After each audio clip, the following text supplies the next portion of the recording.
more often than not, I'm the only female at the table, but it's getting better. We were just talking about the International Franchise Association conference, and I was really pleased to see at how many roundtables I was sitting at that was either 50% female or 100% female. I had one that was, and someone pointed it out and they said, "We've got girl power at the table." And it was just fun. It was fun to see that.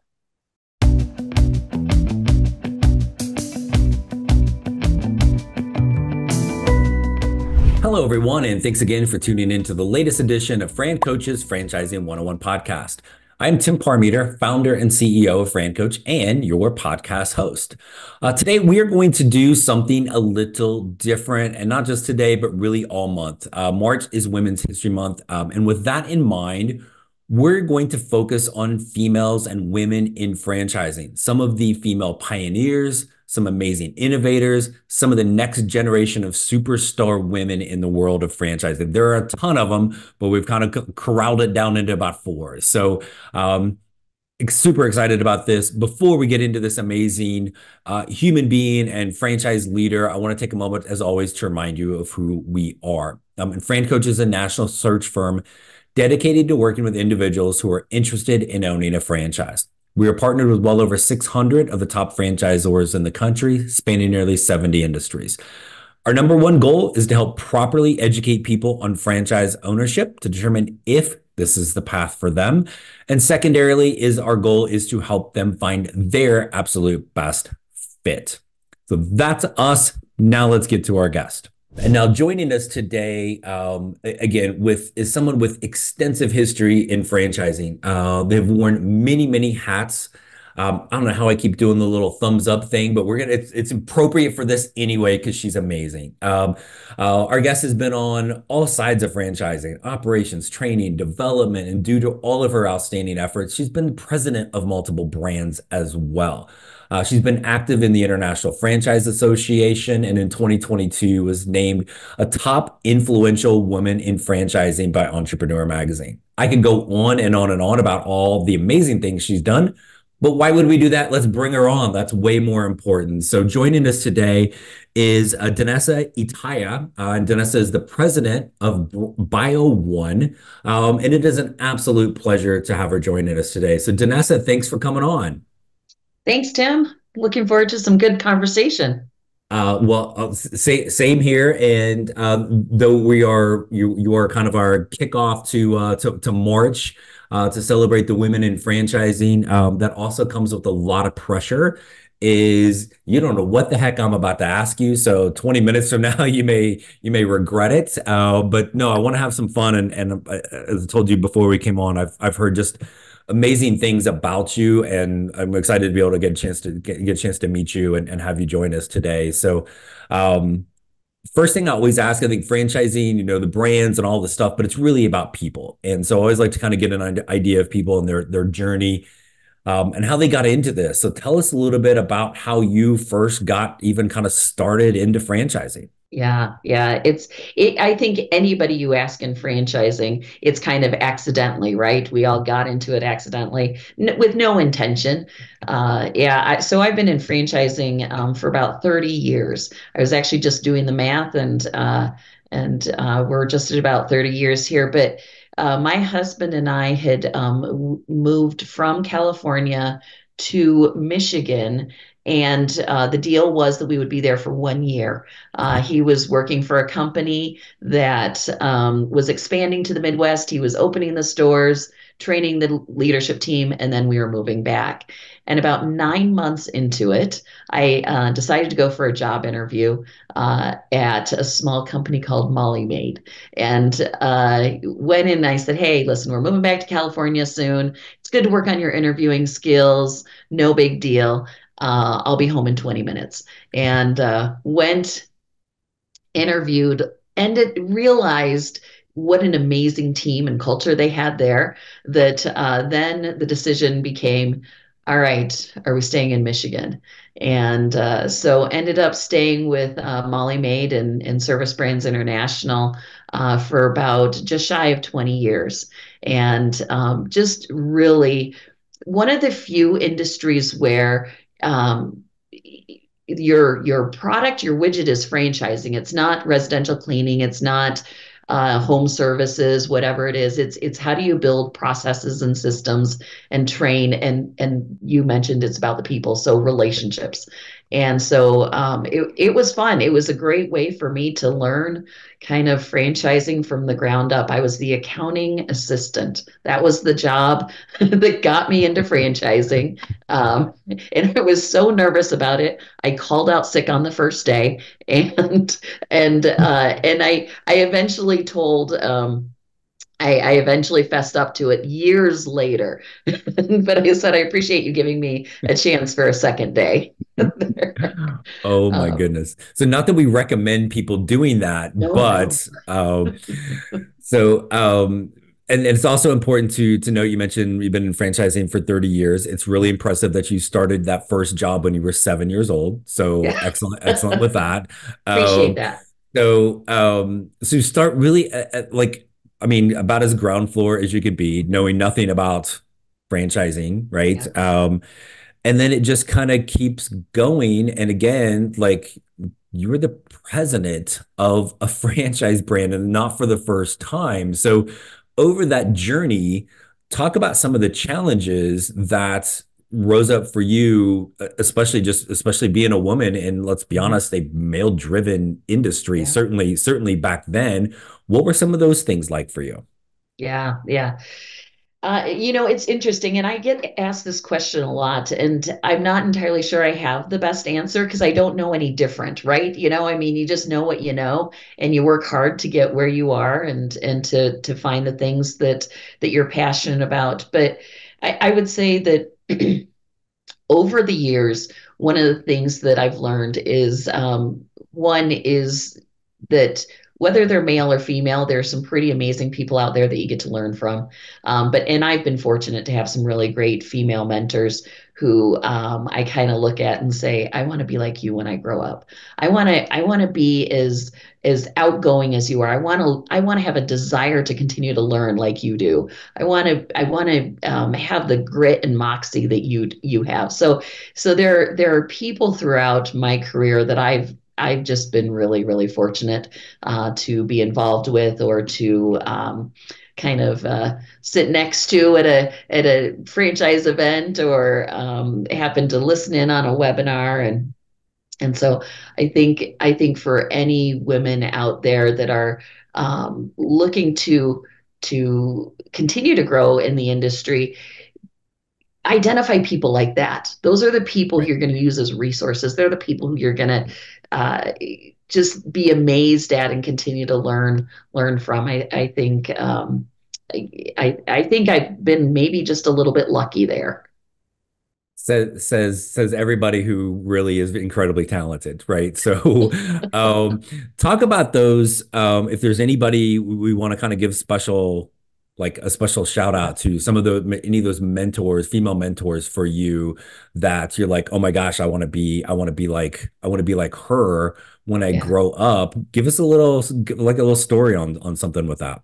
Absolutely. Absolutely. Well, I think there are a couple. One, I'll give a shout out to Marianne O'Connell.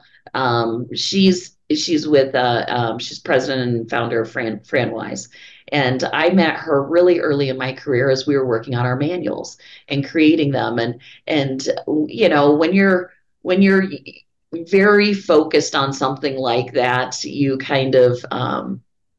become hyper focused. And one of the things that Marianne taught me was to think bigger. Think about, okay, how is someone going to interact with this? How are you, you're thinking about paragraph 3, section 5.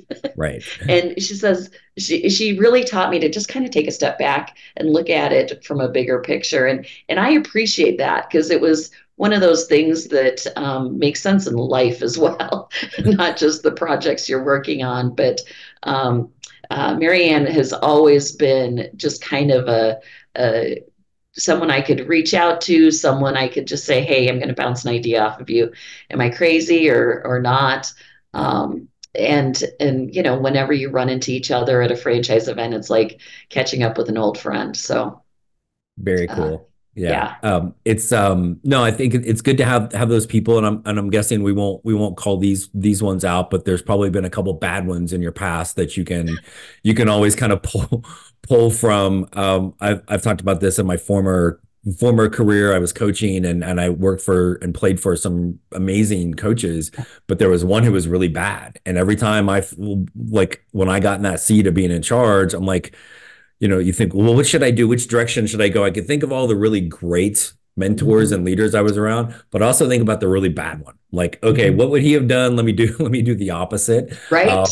Yeah. But it's great you've had so many fantastic ones in your life, and as you look at some of the places that you have been, I want to talk about, give you a little chance to tell us about Bio One, and we had Stephanie Ruby on, oh, maybe 6 months ago, kind of walking us through Bio One, what that is. But maybe there's somebody out there that, for whatever reason, hasn't listened to every single episode already, which shame on them for that. But maybe they missed the Bio One. So tell us first. I give you a little pitch on Bio One, and then I want to ask you a question about that for you. So what the heck is Bio One? Yeah, yeah. So Bio One, we are a crime scene and trauma cleaning brand. And whenever you say that, people immediately their eyebrows go up, and then they say you've got a story or two, don't you? And we amazingly do, but there are stories that people don't often think about. Uh, when you're in a business that focuses on, uh, you know, um, helping people potentially in the worst day of their life, whether it's a suicide cleanup, whether it's a hoarding cleanup, whether it's drug remediation. These are things that people just hopefully in their life never have to deal with, Right. let alone think of a company that can come and take care of that. And so with that, from a Bio One standpoint, it you know we work really well with people who are looking to get involved in their community, and that's a big piece for us. The other big piece of it is you think about it and you say, um, how how can I be involved with something that generates generational wealth for my family? But I also feel good about that. And I think Bio One really fits that niche for so many people. It's a pretty interesting model, and I mean, you hear about the just one. I mean, there are so many things going on in the world today, and it's shocking. But then you think about, again, it's the Mr. Rogers, look for the helpers. And you look at that and you say, that's what I want to be involved in. So I was really impressed, because at first Bio One, I'm like, I don't know. I've spent 20 years trying to convince my family I don't clean homes for a living. And now I'm going to have to convince them that I don't clean up. I don't go into crime scenes and clean up there. But when you look at the impact it has on a community or has on a family, it is a worthwhile cause as Yeah, well as business model. no, really, it is. And I think even when I've been doing this a long time, and then like when Stephanie came on a few months ago, like it really even opened up my eyes to, like, you're thinking of like the ooh, or what, like Right, something bad, right? But it's really on that people side of, who can you connect with? So you're going to be the person that's going to do what pretty much right. nobody else wants. So this isn't like, oh, I'm gonna do it yourself, or let me, like, no, right? And really wanted to be that person that can come in somebody's worst time and make things better. So I don't, there's no way I'm the only person that didn't quite make that connection right off the bat. I didn't make Um, it either right immediately. yeah. Hey everyone, I want to take a moment to spotlight one of our premier franchise partners, Archidec. Archidec is the world's largest designer of all the cool things in your backyard.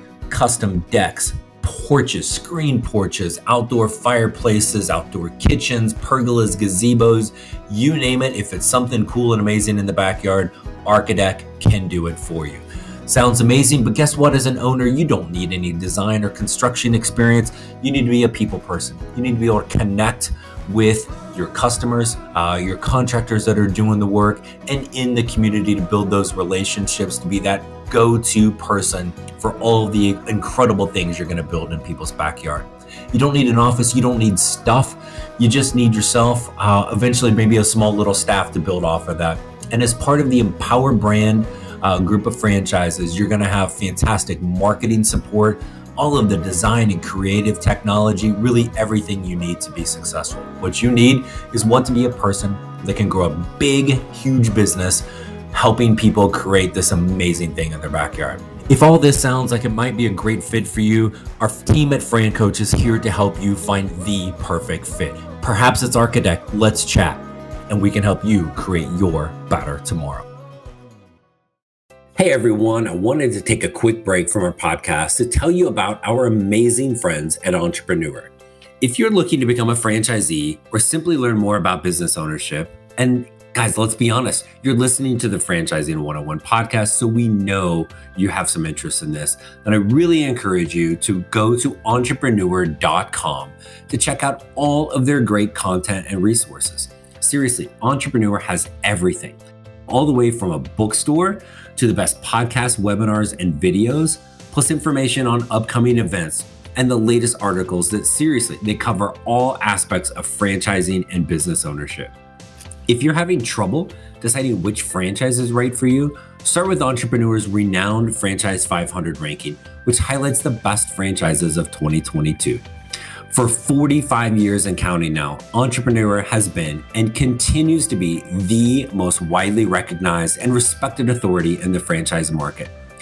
Digital and print subscriptions are available, so you never miss out on anything. So seriously, what are you waiting for? Go to entrepreneur.com right now and learn more. So we were just literally yesterday picking up my 10-year-old from school, and the drive back home with the always fun conversation of how was school? Fine. Like gotta get a little bit more. I'm like, I ask questions for a living, dude. Like I'm gonna like follow up on that. And so one of the things they were talking about at school was gender stereotypes. And so I'm like, oh, okay, well, what is that? He goes, I have no idea. So he said, and he did, because he started explaining it a little bit. And so, but that pops into my head because Bio One is, if we're going to gender stereotype, that's like, there's going to be some guy out there doing that work. And here in charge of the whole dang thing is a woman. And I'm sure along the way, you've broken down some of those kind of gender stereotypes along the way, probably with Bio One, but talk about like, how were you able to do that? Because again, it's one thing to say, hey, I'm not cleaning houses when you're at a cleaning company. It's another thing to say, I'm not going in to clean up the meth lab at Bio One. Talk a little bit about what that process was like for you, and the way you were able to make it so seamless, right? Or look so seamless. Right. It's interesting. I think gender stereotypes are, I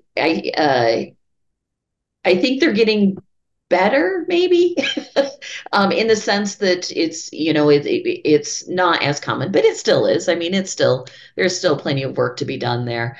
For me, from my standpoint, I've said, one of the questions that in operations is always asked is, what's your willingness to get into a suit, the hazmat suit. And originally my answer was, I don't know if that's my gig. I mean, I don't know if I need to do that. At the same time, for me, I also am a firm believer in I'm not willing to, if I'm not willing to do it, nobody, then there's some issue there. And so from my standpoint, I look at it and say, hey, we're all a team here. And so with that, it's good for us to experience that. It's good for us to go out, be in a suit, put on the respirator and get out there and and experience and be a part of the community and participate there. And so it is something we do. We have a mock scene for our training. we do use real blood, and we do, go through and we teach our franchisees how to clean up. Our last class, we all got up and got in the suit again and did that. It's a neat opportunity to one experience that firsthand. I think most people, it's just a willingness to roll up our sleeves and say, "Hey, I'm game." It is still. I mean, it's still a very. More and more often than not, I'm the only female at the table, but it's getting better. I think we were just talking about the International Franchise Association Mm. conference, and I was really pleased to see it. How many roundtables I was sitting at that was either 50% female or 100% female. I had one that was, and someone pointed it out, and they said, "We've got girl power at the table," and it was just fun. It was fun to see that. That's awesome. Yeah, the and with kind of the girl power and the women in franchising.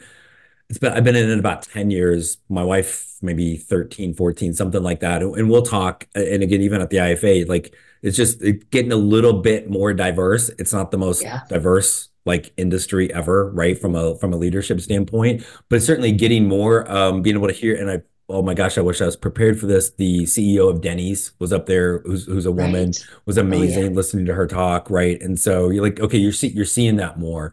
yes, And so I'm going to roll my wife into this for a second because she wanted me to ask a couple questions, like girl right. power questions, right? So, Yeah. so if these are terrible questions, it's her fault. If they're amazing, I'm going to edit out the part where I said they came from her.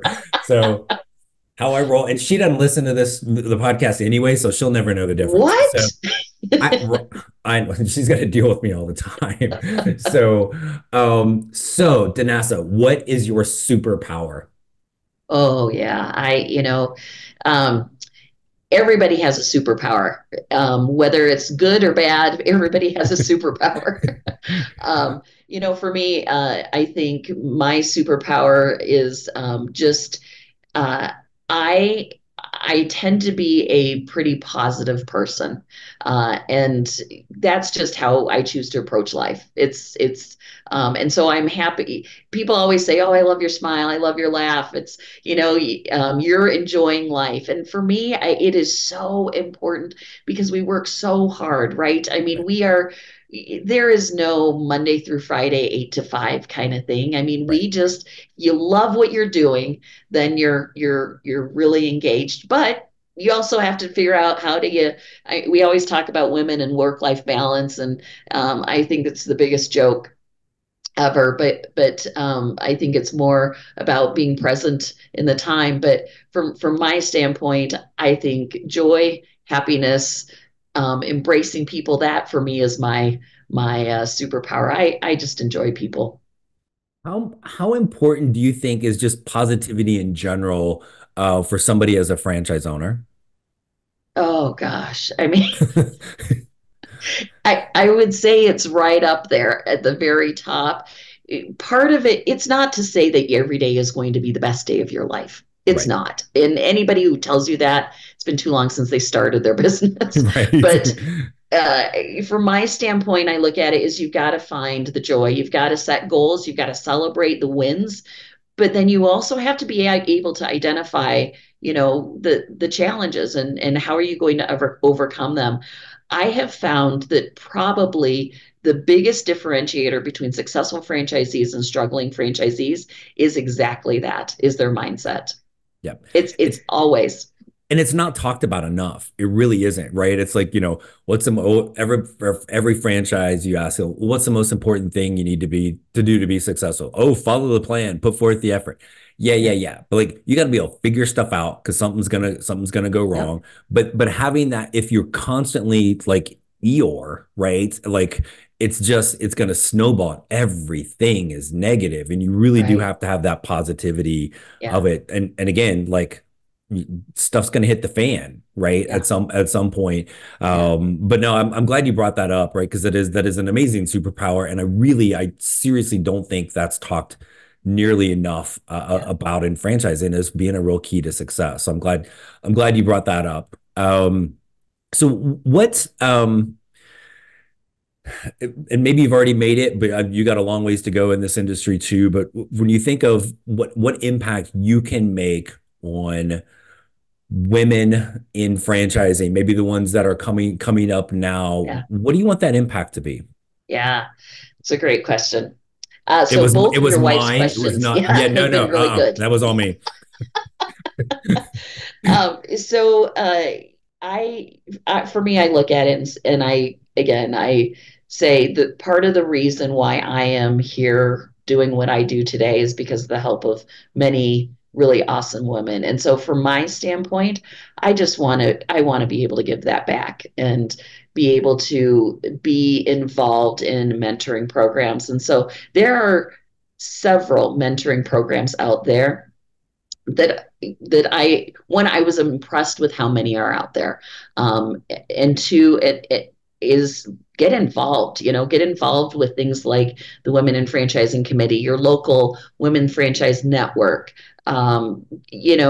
because that ability to network and kind of hitch your horse to their cart. Is that the term? I don't know.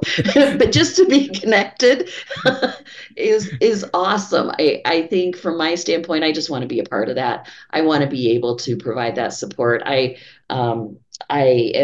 was honored to be asked to join a peer group of just amazing women, and part of that focus is also helping some of these younger, newer to franchising women, and it's fun. And let me tell you, they I learn probably as much.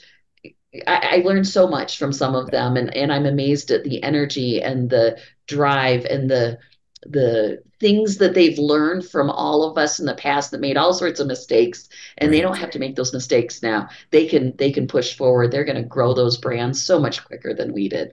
Yeah. They're What's amazing.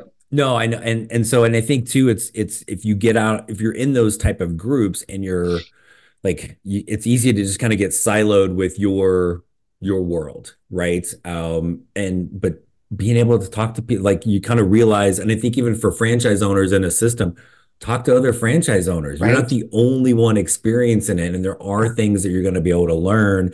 And I think you made a great point because I always believe this too, is when you're in a position of kind of being the teacher, maybe a little bit. If you're if you're really smart, you are going to learn as much from Right? them, or even almost sometimes remind yourself of something like, oh, I've kind of forgot that Yeah. too, and being able to share that. And you talk about impacting younger women or kind of younger or newer tenured in franchising. If you now was talking to you, 20 some years ago, besides don't call in sick on the first day, what might the current you tell that younger you? Yeah. So one of the things, so we have our one of our big Women in Franchise Committee meetings at IFA, and our icebreaker was exactly that question.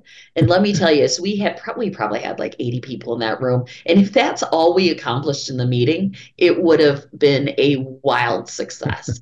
But it was really interesting to hear that. For me, my thing is always be present in the moment. Be present in the moment because I feel like that we are running so fast, right? I mean, already I've thought twice about the meeting I've got as soon as we wrap up here. Like your mind just naturally does that. It's Yeah, kind of like, how do I prepare?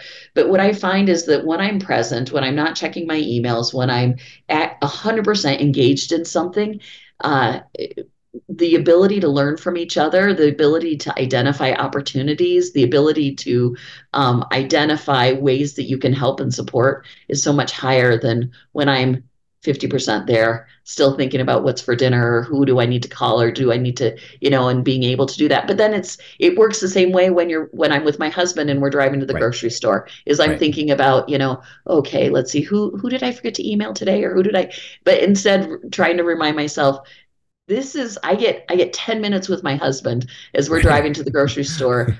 Take advantage of that. Right. Yeah, no, it is so true. And just that being present, and we think about it professionally, but honestly, it's more important personally Oh yeah. to do that because it like in a heartbeat, it could all be long gone. So Yeah. um last thing, and I'll kind of let you go because you're already thinking about that next meeting. Let's get you over there. But and this is really open ended, so yeah, just kind of deal with it. But like anything else, I guess maybe from your experience in franchising that you would want to share with somebody that's maybe thinking about like coming in, they want to work in franchising, they want to own Mhm. a franchise, maybe something people haven't thought about that you would want to share with them. Yeah. Yeah. Um, I would say, um, I think I often think well, I just finished my CFE designation in September, and so I got to walk the stage at IFA this last there just a couple days ago, and one of the things that I think sometimes in franchising you kind of get into the mindset of I've been doing this for years. I know everything there is to know. And what one of the things I appreciated about that course was the ability to just continue to dig deeper and learn and continue to learn. But then we're super lucky to be surrounded by really amazing people who write books, and so it was fun to share with Scott Greenberg his book and get him to sign my copy. And I'm when you talk about who do you hitch your wagon to, that's it. We're going Who with do you that, hitch yeah. your wagon to? I look for people like that because Yeah. they're smart and they're always doing something new and amazing. And so as you think about franchising, look for people like that. I think whether you're in franchising, whether you're looking to join a franchise concept, I always look for smart people. Yeah, and if you constantly think you are the smartest person in the room, Oh, you're yeah, probably in the wrong room, or you're in one right, by yourself. So, right, so no, yeah, I love because there are true. I think it's the beauty of just. I think my joy of this industry is it is just that like it's smart, successful people. Like the yeah, clients we talk to, the franchise, like everybody, like we're smart, successful people, right? And it's the Nick Saban quote, and I might botch this a little bit. It's something to the effect of high achievers don't want to hang around with mediocre people. Mediocre people hmm don't want to hang around with high achievers, right? hmm You want to be a high achiever, find the high achievers, be right, smart enough and humble enough to learn from them. yeah. And oh my gosh, the amount of things somebody can learn from you is immense. So I greatly appreciate you coming on and sharing a little time with us to talk about you and your journey. And of course, Bio One, we can't forget about Bio One Yeah. as well. But thank you so much for coming on today. Absolutely. Thanks for having me. This is fun. Been my pleasure. Well, be careful with that because that means we have to bring you back another time, and we'll make up some other topic. And well, I of course will come up with every question just like I did today as well. So Great, so great job on the questions. yeah, thank you very much. So Danessa, greatly appreciate it. It's been a pleasure. Have a good rest of your day. Thanks. And thanks again to, as always, our amazing podcast listeners and followers. Thank you so much for doing so. You're here, you have some interest in franchise ownership. Reach out to us. Let us help you get more educated, determine if this is a path for you. As always, all of our social media things for Fran Coach Franchising 101 podcast, our website, francoach.net. Or franchising101podcast.net. Again, our stuff is always .net. You're going to get me, anybody else, it's the wrong place. So reach out today. There's never any fee for our service. So let us help you create your better tomorrow. Thanks for joining us, and we'll talk with you next week.